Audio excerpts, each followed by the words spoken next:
Okay, we're gonna go over another thing about dark matter because people are trying to claim that Vera Rubin found dark matter, but she didn't find anything.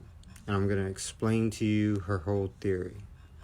Dark matter was made by her, the theory itself, but it was just a theory, and it still is just a theory because it's never been proven and it's never been verified.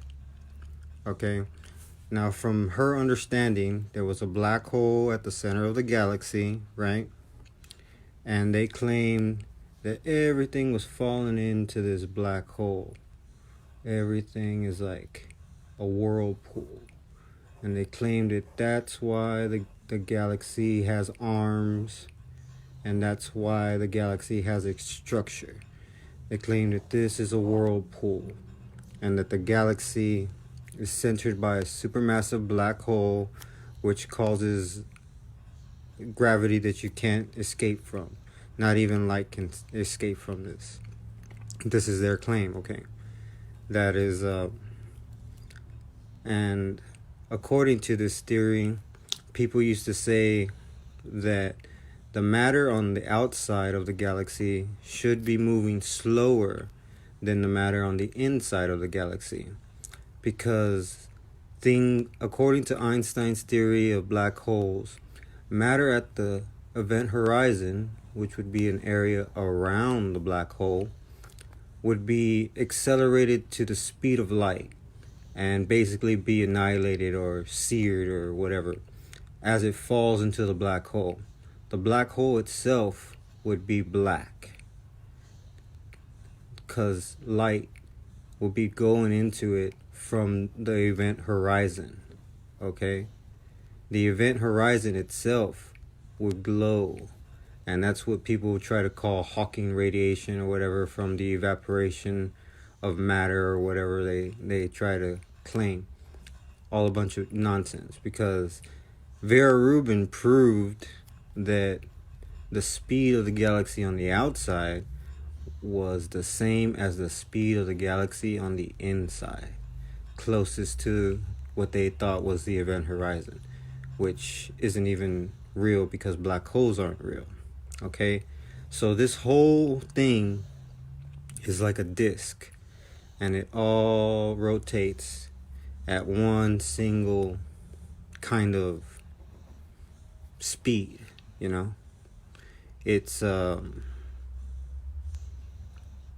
she said that for this, like, people didn't understand what was going on, so she made this theory that, you know, there was some kind of matter on the outside of the galaxy or something like that, exerting gravity or something that was causing the motion of the disk of the galaxy to be at, you know, one speed.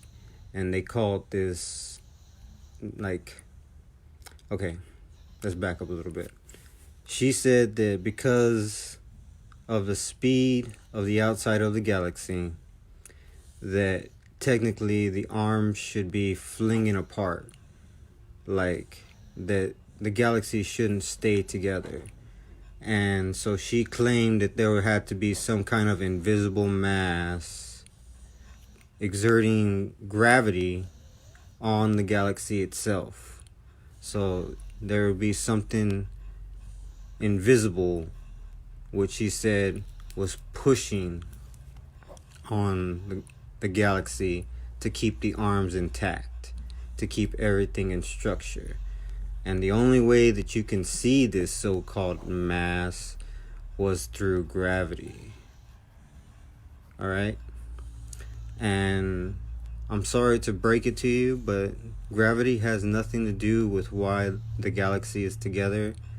There's no gravity coming from the center that's keeping the outside together. So this theory of dark matter based on gravity is just bad. Okay? Dark matter does not exist. To understand this, you have to understand how a galaxy really forms. All right?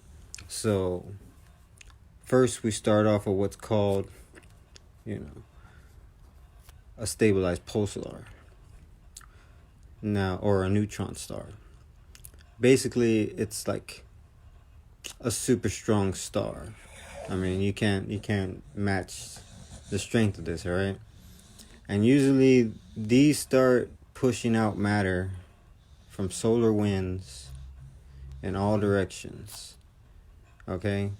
And this causes a ring to form around the star, which is basically light and its emissions, whatever it's putting out from the solar winds. Okay? And this is real matter. Okay? Solar winds are made of supercharged particles, which is usually in the form of plasma. Okay, so it has this plasma ring basically around it. And as it turns, the faster it turns, the more of like it builds up from cooling. This ring will start cooling on the outside as it gets away from the star, because space is colder than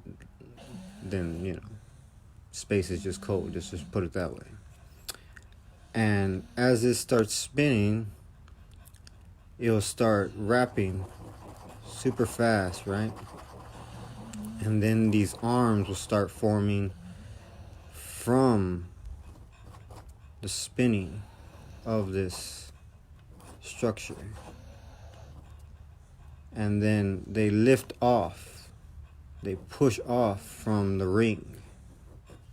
Okay, so you got one arm and then another arm, and it looks like it's swirling inwards, but it's swirling outwards. All right, it's pushing off. Like, all right, let's draw this again. All right, you got the star, you got the ring around the star with the cooling, right? I don't really care about the art right now, but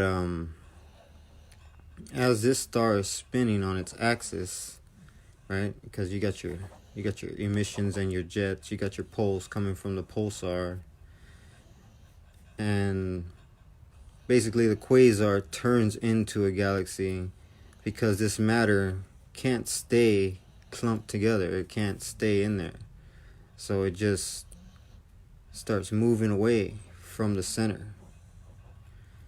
And it's kind of like, you think it's going in, but it's really moving away from it.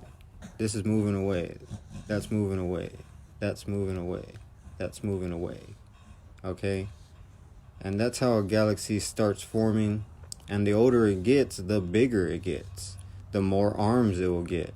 And sooner or later, those arms will start basically either wrapping around to cause like a galaxy like the Andromeda galaxy, where it looks like a sombrero, or you can have it to where you have, smaller versions of our galaxy that kind of look like a pinwheel.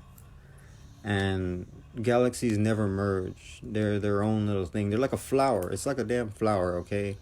You got your bud in the center, and then it blossoms, okay? So this whole nonsense about dark matter and stuff like that is not real. So please stop trying to make some theory that's not even real.